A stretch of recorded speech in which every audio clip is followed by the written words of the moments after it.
Après la réception de l'ouvrage en janvier dernier, le président Macky Sall amorce donc la finalisation des travaux du train express régional.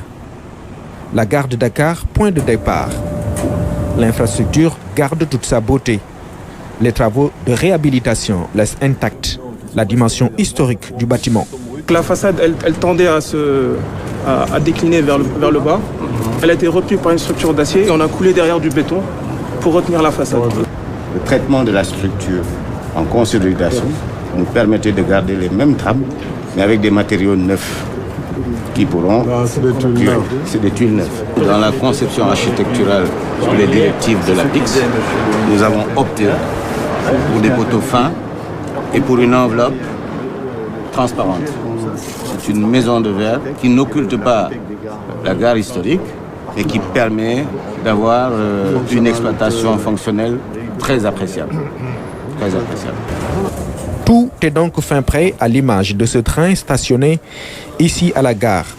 À l'intérieur, le chef de l'État redécouvre le confort qui va marquer plus d'un passager. Après la gare de Dakar, direction le site de maintenance des rames, 6 à Colobane. D'ici, les trains partent et reviennent pour un entretien d'usage.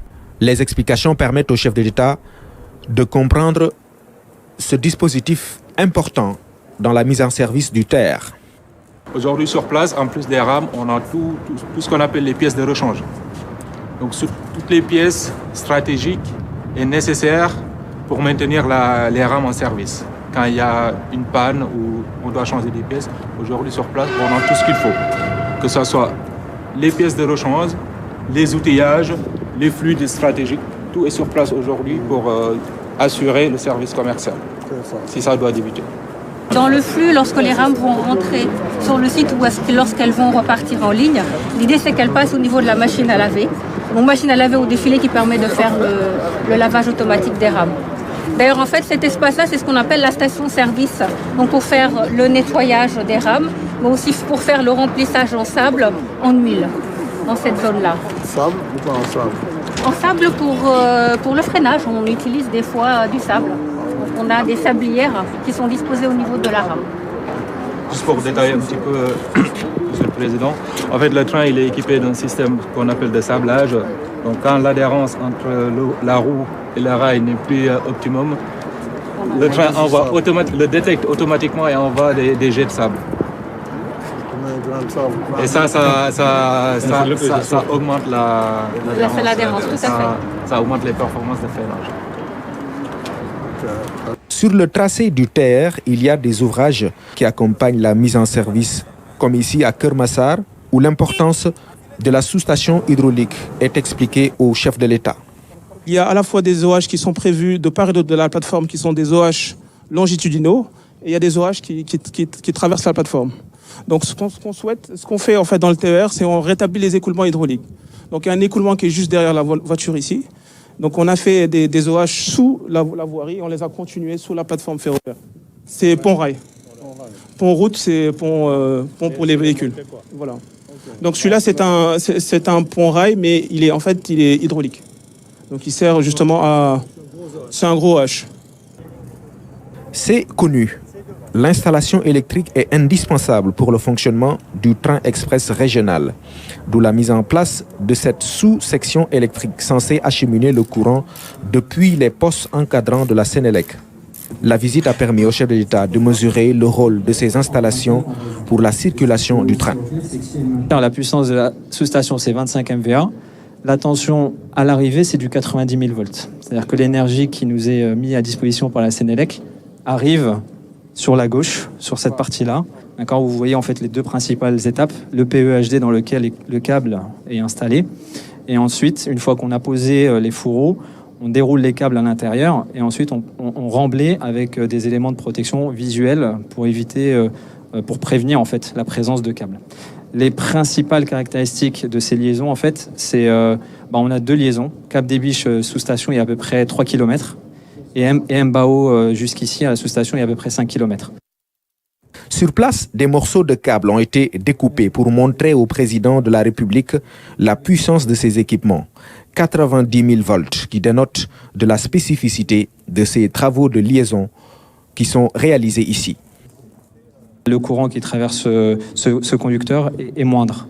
C'est le fait d'augmenter la tension permet de réduire le courant dans ce conducteur. Elle est dimensionnée pour plus de 3 fois la puissance nécessaire. On a une marge qu'on a pris pour permettre l'alimentation du train, voire même beaucoup plus finalement. Ces câbles-là, une fois que les essais seront terminés, ce qu'on va commencer la semaine prochaine, on va raccorder les équipements les uns avec les autres. Donc ce câble-là, effectivement, il permet de raccorder tous les équipements les uns avec les autres. Sur l'ensemble des ouvrages, les travaux de finalisation sont quasiment terminés, justifiant la grande satisfaction du président de la République qui a fait le choix du progrès à vitesse express au bénéfice des populations sénégalaises. Le président Macky Sall repart satisfait de cette visite de chantier. Toutes les conditions sont réunies pour la mise en service prochaine du TER, un respect des normes requises, suivant le président Macky Sall au micro de Oumar Nying. Alors, je voudrais d'abord me réjouir de l'état d'avancement. Je voudrais rappeler que le 14 janvier dernier, nous avions réceptionné le train. C'était un défi, le train, mais aussi la libération de la voie de Dakar à Diamniadio. Cela a été fait, mais nous avions encore beaucoup de travaux à finaliser, notamment, comme vous avez pu le voir au cours de cette visite, toute l'isolation qu'il fallait faire de la voie par rapport à l'extérieur. Donc il fallait des ponts routes, des ponts rails. Il fallait également le passage sécurisé des piétons, mais surtout il fallait cette sous-station dédiée qui, de Sénélec, donne au train la quantité d'énergie nécessaire et donc cette transformation vers une énergie que le train peut utiliser. Les autres entreprises adjudicataires également font leur travail pour livrer en réalité d'ici quelques mois disons le chantier génie civil, et il restera maintenant tout le volet sécurité avant la mise en circulation commerciale, puisqu'on ne peut pas engager le transport des passagers tant que l'ensemble des tests de sécurité et de sûreté ne sont pas assurés et que cela n'est pas certifié. Donc une fois que tous ces chantiers vont être livrés, peut-être au plus tard d'ici un mois, il entrera maintenant en vigueur. L'exploitant qui va signer avec l'APIX, et nous venons de créer la société de patrimoine du TER. La CFR également a été créée, qui va être la société d'exploitation. Elle va, dans les mois qui suivent, faire la marche à blanc, c'est-à-dire la marche de test, de sécurité, voire tout ce qui a été mis en œuvre en termes de technologie, d'algorithmes, etc. Une fois que tout cela est confirmé et certifié, là, le transport peut commencer avec les passagers. Je repars d'ici très confiant par rapport à ce qui nous reste d'ici la fin de l'année, et je mettrai la pression qu'il faut, puisque nous travaillons en mode fast-track, il ne faut pas l'oublier, mais le fast-track aussi, c'est le respect de toutes les étapes de validation en matière de sécurité et de sûreté.